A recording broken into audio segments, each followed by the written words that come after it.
What made you come here? It's our moral responsibility to come here. It's the continued ethnic cleansing and the genocide that's happening and the Western hypocrisy about it. But it's essentially to end Hamas, we need to end Zionism.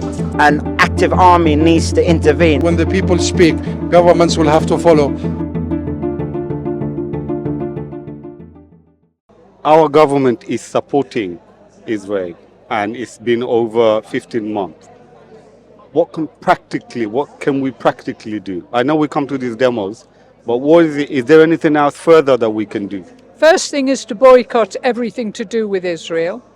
Israeli goods in the supermarkets, Israeli services, the banks which are investing in the arms industry in Israel, and any companies that are supporting the illegal settlements in Israel. We have to demand an end to occupation, an end to genocide, an end to ethnic cleansing and apartheid. And we really must do it urgently. I think the world is waking up to the urgency of the situation. But if we don't do something, then we will be complicit in the genocide of the Palestinian people. Would you call for the army to move in and help the people of Palestine? I think if it's done within the ambit of the international law, like a protection force, absolutely to protect. What is the job of UN? UN has done that everywhere in all of the conflicts since in Bosnia, in all parts of the world, wherever there are UN peacekeepers that go. But Israel does not let anyone in, and I think it is time. Like the UN is not going to do anything. No. We've seen that. So, Yeah. what else? Is there any other options? Personally, I think like the only recourse is international law, and hoping, and Muslim countries kind of putting up a unified front on this and calling it what it is. And I think the sad tragedy is all of them care about being funded on the behest of, they know the day American support goes, Sisi is out. Same thing for the Saudi monarchy, overwhelmingly. So otherwise, I don't think Sisi would last a day in Egypt. What would be your message to the public and people who have attended this demo? What is the main key message that you want to give? Well, the Hamas is a reaction to the occupation since, well, the 1930s particularly, of Israelis taking Palestinian land. So that is the Zionist movement is essentially partly land, partly religious, and a lot of them now are promoting the idea of Greater Israel into the surrounding countries that Israel borders now. And the occupation and the colonization is an endless source of conflict and will be for decades, centuries into the future. So Israel doesn't believe in two-state solution. What would be your solution for Palestine? I used to think that a two-state solution would be the ideal. I now think Israel is a failed concept. So what would be your practical step? What can practically we do for the people of Gaza? So practical things is world leader should come forward to stop this war, this massacre.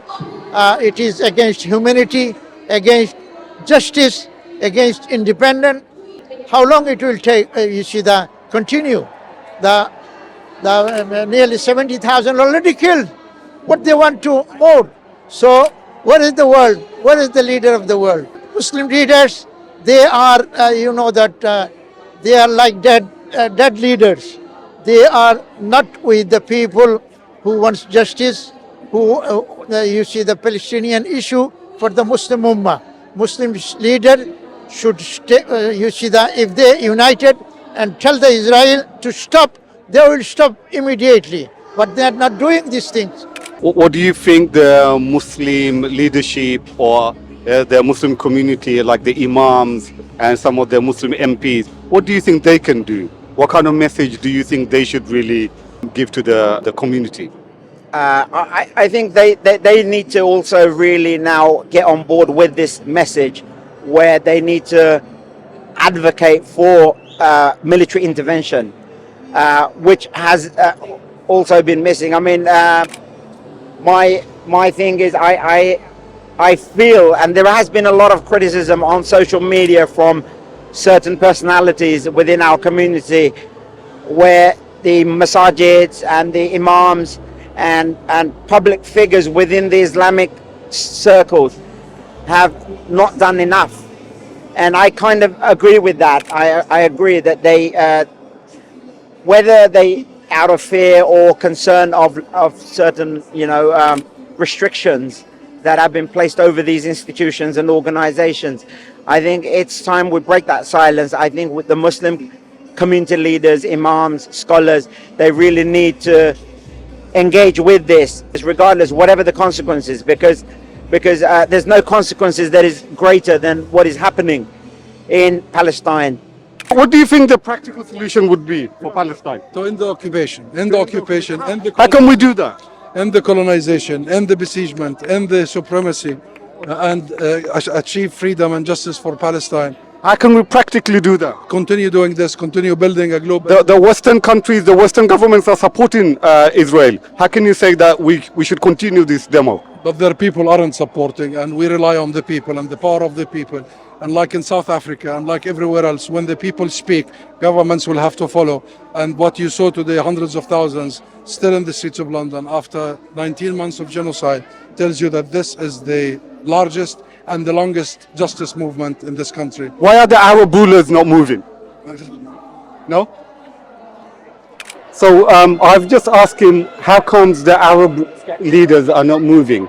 And he just moved away.